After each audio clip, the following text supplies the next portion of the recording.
Here we are again, and thank you so much for joining me for another episode of the Shema podcast.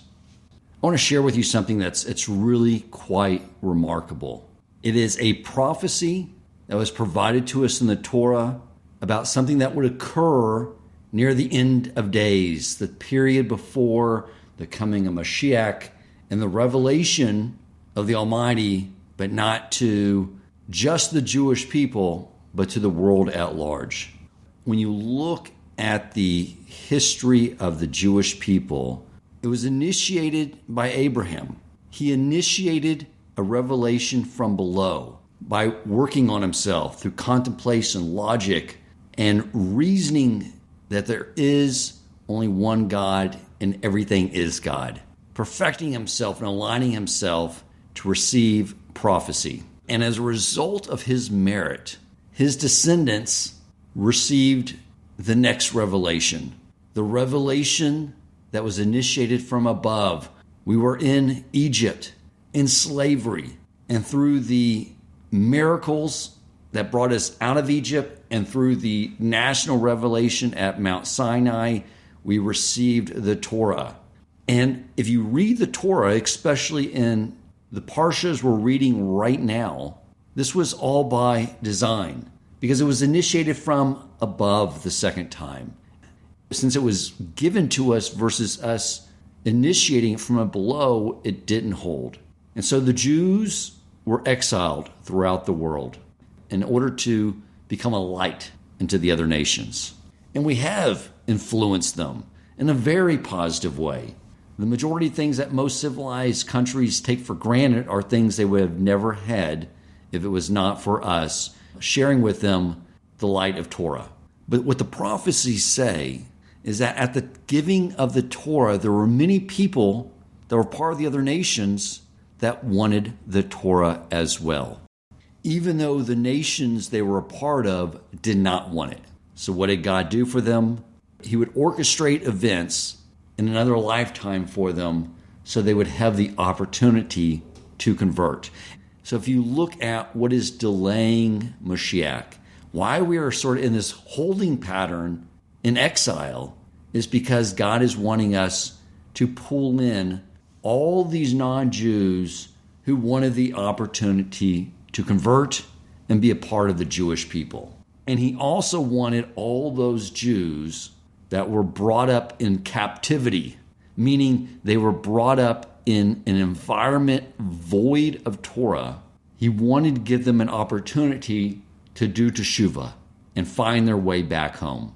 And it's quite remarkable for both groups of people. I mean, here you have non-Jews growing up in the captivity of these idolatrous religions, and something stirs them awake, and they recognize this isn't truth. And then they go and pursue a Jewish conversion, which is not an easy task at all.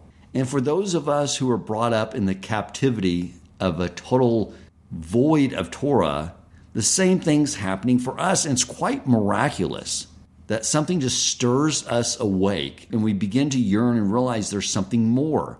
And we find our way back to Torah Judaism. Whenever I meet someone from either of these groups, I find it so inspiring. And the reason I'm saying this prophecy is coming to fruition is because I'm hearing the numbers from rabbis I know personally and from rabbis I listen to online. Keeping in mind that we don't proselytize, the number of non-Jews coming forward for a true, legitimate Orthodox conversion and the number of Baal Teshuvas that are coming forward and learning Torah and adapting Torah and integrating Torah into their life. I want to dedicate this episode to one such person, Ross Altman, a new and dear friend of mine who is one of those people. And I want this episode to be in his merit so he will receive the blessing of having Hashem guide him through his journey and through his learning as he learns Torah and he learns his unique role in God's creation. You know, initially I did not have a full appreciation of what we have as Jews. And I used to look at the non-Jewish world and think, they have it so easy. We have all these mitzvot to fulfill, and they have barely any. The 7 no-high laws.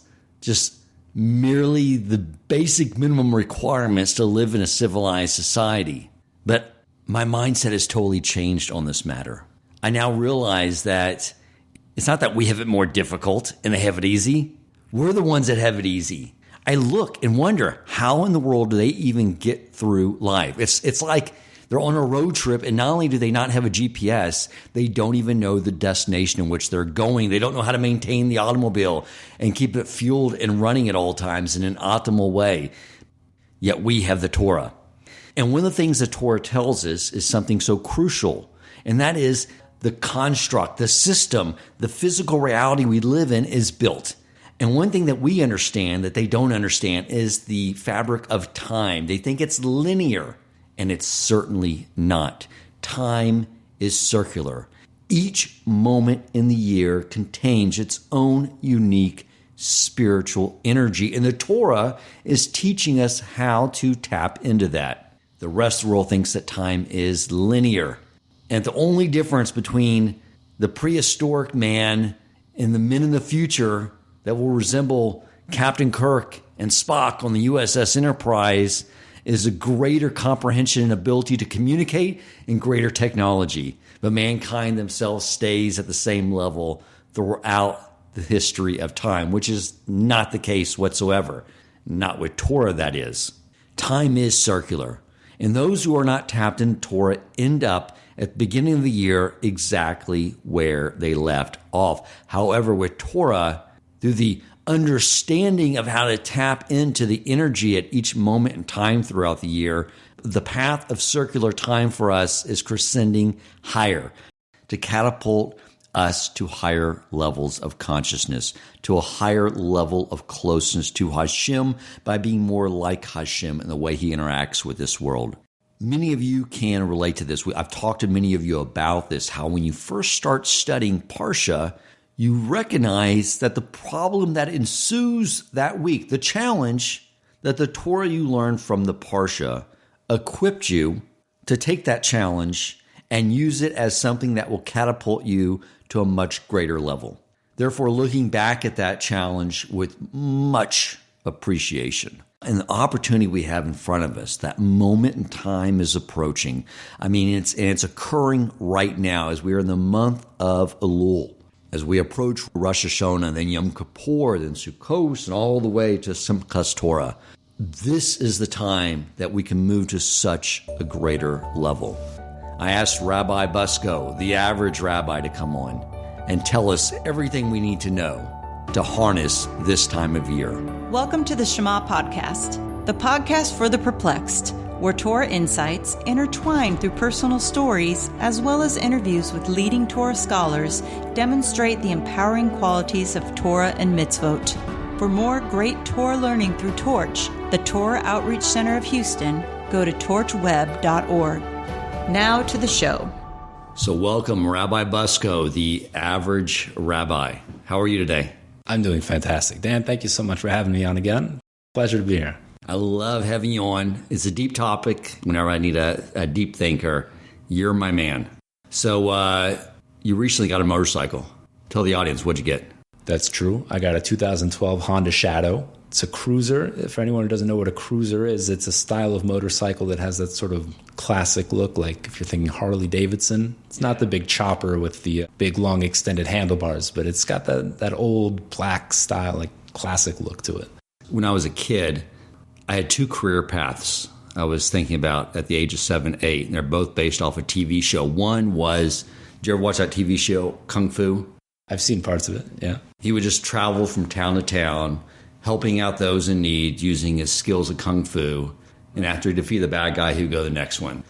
Right. A white guy that didn't know Kung Fu, pretending to be a Chinese man that was a Kung Fu man. Exactly. That's what I like. My whole life's just pretending to be something. So the other one was Chips. Chips was this TV show about these two highway patrol motorcycle cops. They wore cool shades, had cool motorcycles, and they drove around.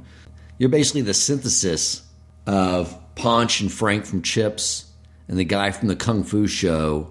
Those are my two career paths, and you like blended them. You study Kung Fu, you get the motorcycle, you're not out writing citations, you're just riding around town, teaching Torah. Avoiding citations. Help people avoid citations by the Almighty. Beautiful. All right, so Rabbi, as I told the audience, we have this auspicious time of year coming up, something that is a tremendous opportunity. To me, like this time of year, it feels like getting on a roller coaster.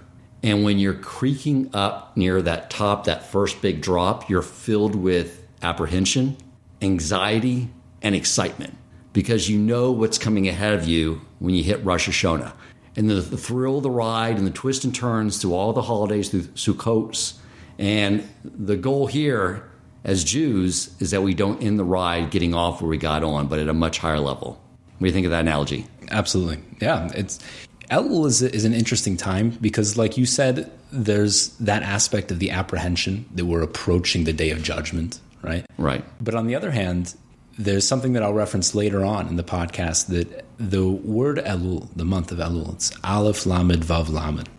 And we have a Kabbalistic tradition that it is an acronym for a section of a verse in Song of Songs, which is this beautiful romantic song between God and the Jewish people. This section of the verse that says, Ani la dodi v'dodi li, which means I am for my beloved and my beloved is for me. And it's this time of intimate romance between Hashem and the Jewish people. There's so much love. And then all of a sudden, right as we exit, my wife asked me this question 2 days ago. Right, so this is where this came from. She's, what's the deal with this? We're Ani la dodi v'dodi li, all this beautiful romantic love. And then a day later, we jump into Rosh Hashana, and now God is deciding if he's going to kill me or not. Right. What happened to the romance? Talk about a roller coaster. That's a pretty extreme change, right? So that needs to be understood. What's that dynamic? And how do we balance this fear and trepidation and this apprehension for this day of judgment as we're going through Elul? And also what our sages are telling us that it's a time of love, that needs to be understood as well. Yes. Excellent. So let's dive into it. Why don't you just walk us through like the period we're in right now. As I was told, it's like the King, the Almighty, is approaching his throne and he's walking through the fields. He's very approachable right now. And I've noticed too, there's some things I've prayed for that have immediately come back to me. I knew that like one of the things I had to do was increase my study time. But I'm just exhausted at the end of the day. I wake up at 5, by 7, I just didn't want to do it like every single night. I need to make sure I was davening with a minyan and that I was studying. So I just booked myself with a rabbi at the Kollel that's teaching me Talmud. It's like every night, like I'm busy. But then after I booked it, I told Hashem, like, you have to give me now the desire to want to go do this, to wake up in the morning and study, to work all day, to go there. You have to give me the energy for it. You have to give me the resources and the desire to do all these things. And literally, very quickly, my whole perspective changed to where even at the end of the workday, I have the energy, I'm excited, I'm watching the clock till it's 8 o'clock, so I can go meet the rabbi and begin learning. I mean, it like literally came right back to me. So I'm sensing this moment in time and how we can use that to our advantage. That's incredible. I've had similar experiences in the past, especially during my early days of becoming religious when I was in yeshiva. Elul is my favorite time. There's so much energy packed into this month and so much excitement. I noticed that outside of the yeshiva world, there's less of that. There's more of the fear of the judgment. But when you're surrounded by a group of people that are really trying to better themselves and learn and study, and in a position that you're in right now, which is pretty unique, I would say I give you a lot of credit for that, for bringing that upon yourself and taking that initiative to bring in that energy to want to go and learn. It's an incredibly ecstatic experience to go through this month. Well, it seems like always if you're asking the Almighty for something to serve him, you're going to get it. 100%. But I was surprised at how quickly that just sort of shifted within me. There's something that I relate to about what you just said there. When I was single in yeshiva, I used to smoke pretty heavily, about a pack a day. And at a certain point, I knew I got to stop this. And the way I quit was, I tried on my own. Mark Twain said, quitting smoking is easy. I've done it dozens of times. Right. So I tried on my own a bunch of times, and it's hard. You're always fighting. The way I was really able to do it was every time that I wanted to smoke, I just asked Hashem to take away the desire to smoke. And instantaneously, like magic, I didn't want to smoke. Wow. But making the decision to turn to Hashem, to think about that, right? And to turn your efforts towards Hashem, that's the challenge. So what else, since I want to sort of go through, because one of the things I didn't really clarify is that we have all these holidays. They're all connected. And that's why I asked you to come on and sort of clarify. There's this entire construct.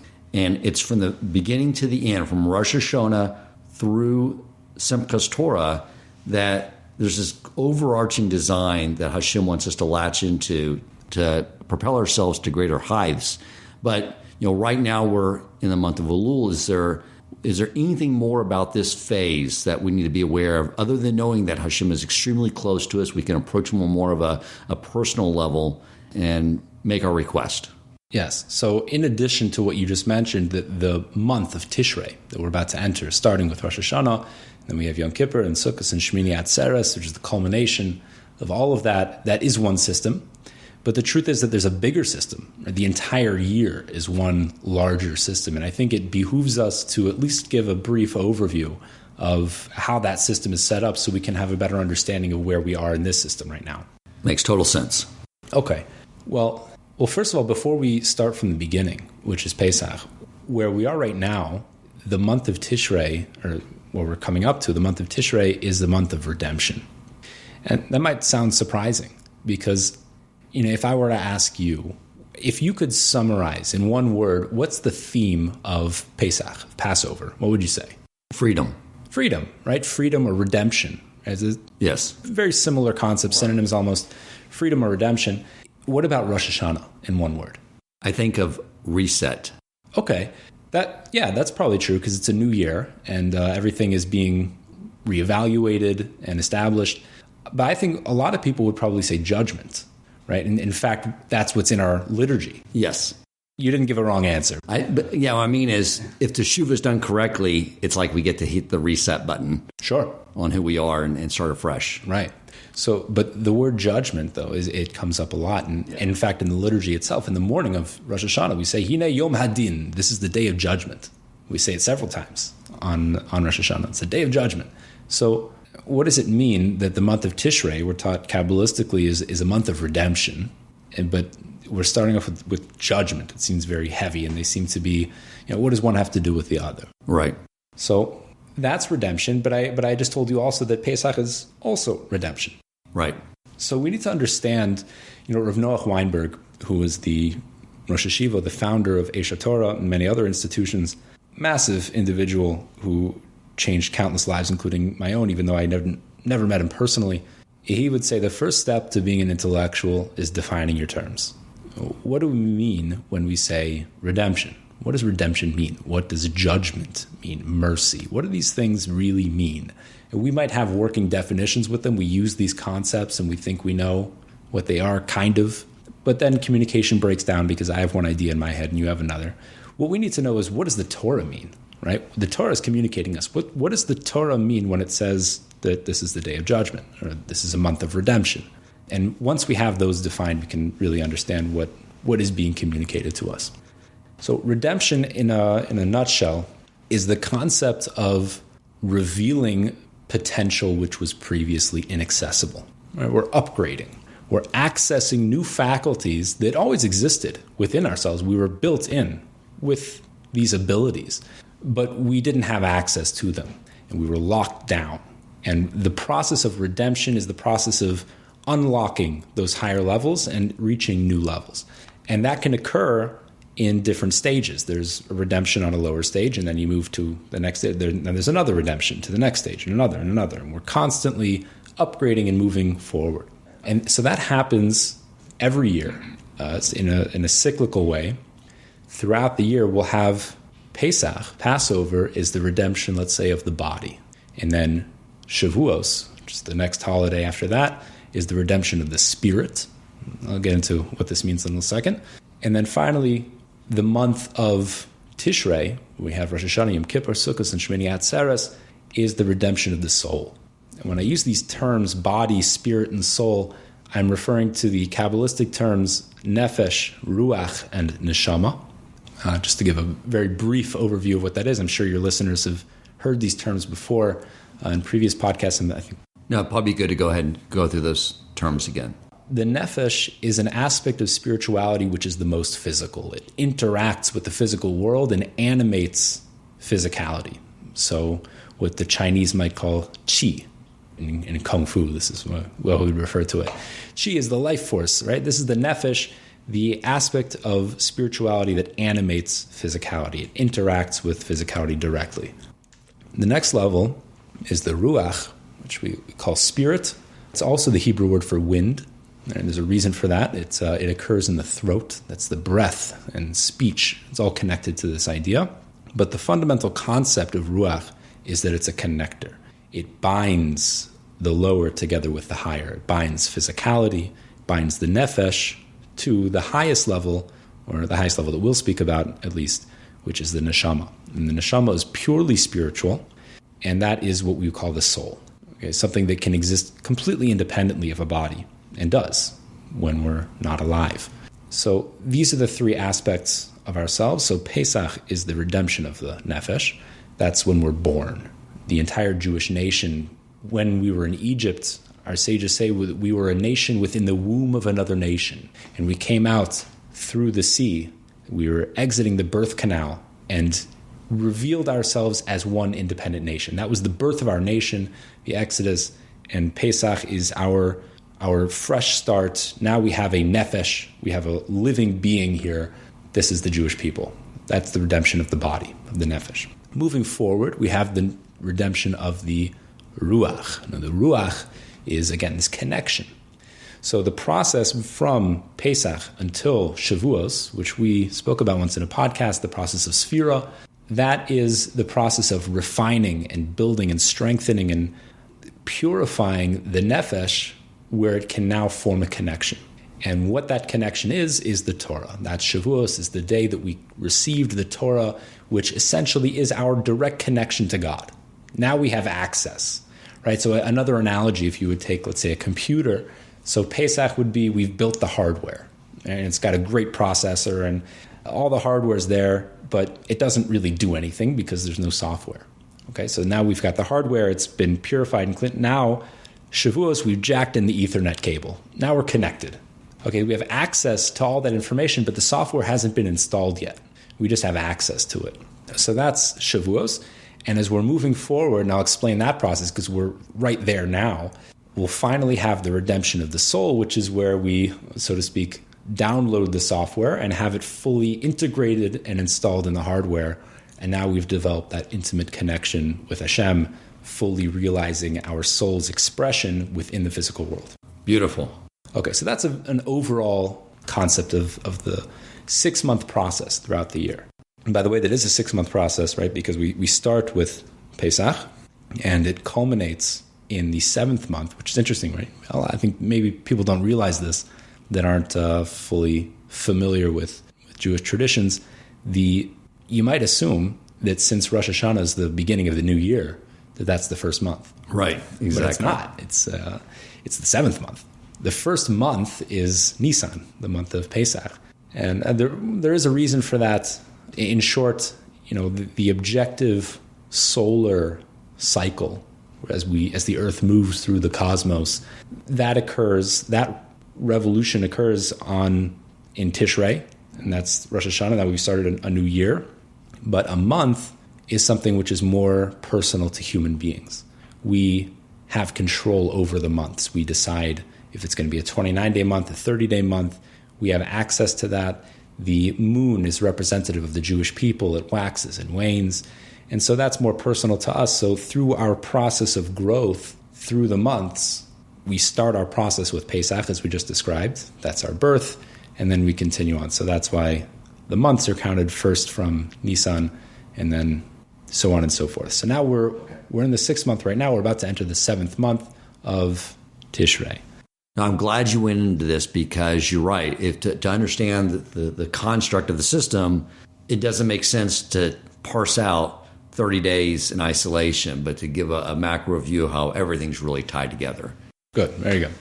Okay, so now where are we right now? This is your question.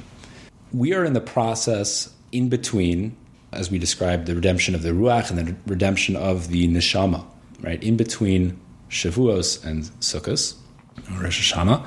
And what that means is that we've established a connection. So now we're ready to start building a relationship with Hashem. What we've just experienced before Elul, in these summer months, the month of Tammuz and then the month of Av, is months of sadness and mourning. Now, what it's not is months of depression. And depression has no place in Judaism whatsoever. Depression is evil. It's meaninglessness. It's emptiness. There's no place for that in a Jewish heart. Right? We're always connected to Hashem. What it is brokenheartedness. It's pain. What we're focusing on during that time is we've established a connection with God through receiving the Torah. And what we come to fully realize during this mourning period is how far away we are from Hashem. We have this connection, but it's pretty broken and it's damaged. And the degree to how much pain you feel from a broken relationship is how much you love the person on the other side. It's about, during that time, too, creating a sense of yearning for what you don't have, a recognition of what you lack, which creates more of a desire. It creates this, like, you're creating this pressure to move forward towards something by recognizing what you lack in it. It's exactly the purpose. Exactly. So the degree to which you are cognizant of that, cognizant of how much of a relationship you should be having with Hashem and how much you want, that's how much pain a person will be feeling during this time. We're meant to focus on that, feel that pain, really endure it, not run away from it, not hide and try to dull it, because then that desensitizes us to the relationship. But the more we feel that pain and we feel that distance, like you said, what it should do is provide an impetus for us to take action and move forward. And so after coming out of that process, after Tisha B'Av and recovering from that, now we're in the month of Elul. Now we should be properly inspired to start engaging and building the relationship with Hashem. So that's Ani l'dodi v'dodi li. I am for my beloved is for me. I'm ready now to rebuild the broken relationship that my soul should have with God. Beautiful. That's Elul. We're meant to be building. And then what happens on Rosh Hashana is the beginning of a whole new process. The process is the ultimate redemption of the soul, as I mentioned earlier, and we'll get to understanding what that really means in just a little bit. But we start with Rosh Hashana because it's really the evaluation period. You've had this time during Elul to build the relationship. Where are you? How have you done? Right? This is Rosh Hashana. I also mentioned earlier that we need to define the idea of judgment. What is judgment? I think this is probably one of the most misunderstood ideas. We're very uncomfortable with the idea of judgment because the way we relate to judgment is us being judgmental of others. And we naturally intuit that that's bad, for lack of a better word. Nobody likes to be judged because when you feel judged, you feel like you lack value. Because you know yourself, when you judge someone else, naturally you see that yourself is above them. They are less than now. You judge them, you criticize them, you say they should be doing better. The implicit implication is that you're doing all right and they are beneath you. Right. So the person on the other side feels that. When we feel judged, we feel pushed down. Yes.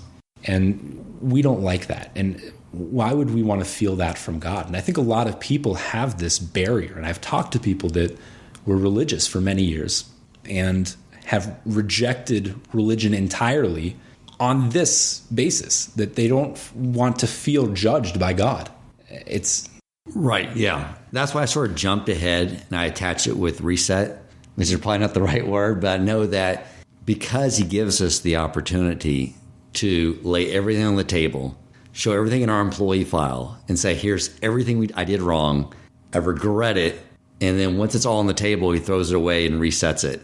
And we get to start off clean. So I sort of look at the judgment as a part of a process and focus on what you get out of it in the end if you do it correctly. If you do it correctly. But what if you don't do it correctly? So then you're judged? So then what, right? So what is the judgment? What's really happening here? If you do it correctly or if you don't do it correctly? What is the interaction that's occurring? So again, when we think of judgment, we think of scary God deciding if we're good or bad, like Santa Claus. Right. Right. And then, am I going to die this year or not? Or is he going to give me enough money or not? Right. This is not accurate at all. Thank you for joining us for part 1 for Moments of Spiritual Ascension with Rabbi Bucsko. Stay tuned for the upcoming release of part 2. If you enjoyed this episode, please consider supporting Torch so they can continue to spread Torah wisdom to the world by making a donation at torchweb.org and clicking donate in the top right corner of the page. And if you would like to get in contact with our host with comments, suggestions for future topics of learning, or questions for him or his guest rabbis, you may email him at president@torchweb.org.